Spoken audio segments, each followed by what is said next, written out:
You've all heard of Smile Dog, right? That terrifying picture of a husky smiling in a demonic way? Yeah, that one. Well, I was looking at the internet memes and scary stories a few months ago. I stumbled across an urban legends video, which I found intriguing. I watched the video, and it told us a few basic facts about spontaneous human combustion and sleep paralysis. The video also contained a couple of screamers to kill the mood a little. The end story was of Smile Dog. It simply presented the picture and told the viewer the legend. I researched it a bit more and found it to be terrifying, but quite cool. I began talking about it to my friends in school the next day. It turned into something of a common interest. People would often use it jokingly, like in a history lesson our teacher told us, that he collapsed on the floor, and my friend leaned towards me and said, "Hey, I guess you saw Smile Dog." And it would often make us laugh. We then found other stories such as Red Mist or Squidward suicide in Candle Cove. We dropped the subject of Smile Dog for a while after that. In our school, we often talked to this boy. His name was Michael. He was a strange kid. He never spoke to us, and he would often keep to himself. We had no idea where he would be at lunch times. He wouldn't be hanging out with us, but we found it not to be of our concern. He would often leave lessons early to visit a hospital, as he was a rather sickly child. He told me of only a few of his afflictions, the most noticeable being epilepsy and schizophrenia. He would never show signs of these, though. If we mentioned them, he would often laugh them off and dismiss them. He approached me one day and inquired about Smile Dog. I replied, "Oh, that thing? Yeah, that's obviously fake. Can I see it?" I didn't save it or anything, but just look it up, okay? I was busy with homework at the time, and when people try to talk to me, I am rather irritable. He walked off. Looking back, I didn't see Michael the next day. He was supposed to be in a few hours our lessons, but he wasn't there. Nobody, not even the teachers, knew where he was. It was after our first lesson, I was called into the headmaster's office. The headmaster sat me down in front of his desk and told me, "Your friend Michael has been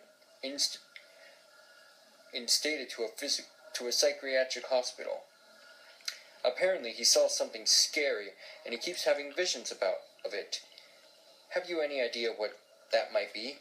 I immediately remembered Smile Dog. "Yes, sir." The headmaster immediately brought up his computer, and I faced with the Google search engine. I changed the search to images and typed in Smile Dog.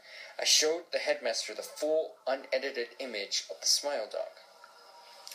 He said, "Oh my," and told me that Michael wanted to see me. He immediately arranged transport for me to the psychiatric hospital.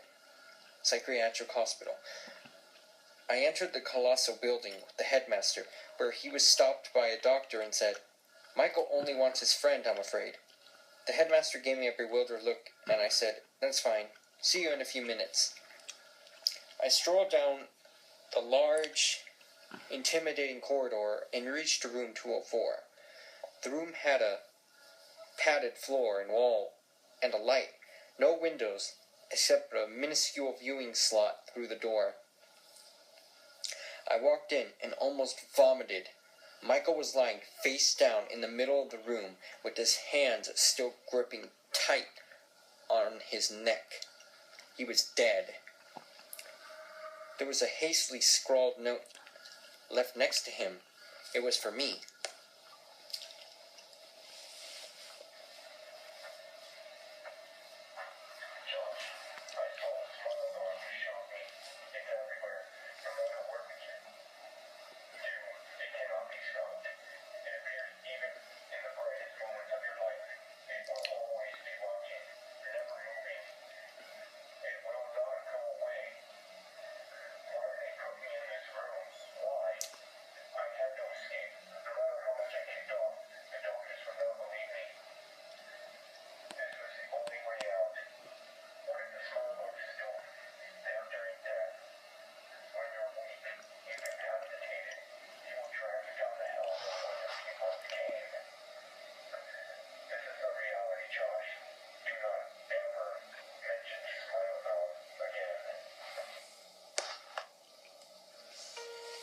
pocketed the note and alerted the doctors. Upon further inspection of his body, his hand was blocking a horrifying, vicious bite mark into his neck. The teeth marks matched that of a dog's, a Siberian husky. I keep going over and over that note in my head. I can't believe it. He was such a nice boy. I regret ever being bad to him. I regret every bad thing I ever said to him. Why did it have to end like this? Why did it have to end like this for him? Why did it have to end this way for him? There is a small part in my head that I am responsible, and another portion of my head believes that this is all fake, and I should have been more aware of Michael's afflictions. The only trouble is, I'm running out of options to believe here. I didn't know schizophrenia was contagious. I keep seeing that damnable dog in the corner of my eye everywhere I go. It's starting to get on my nerves. Wait a minute. Is that? No. I'm hearing panting, scratching on my door. Hold on a minute. Let me go investigate. I'll be back in a sec.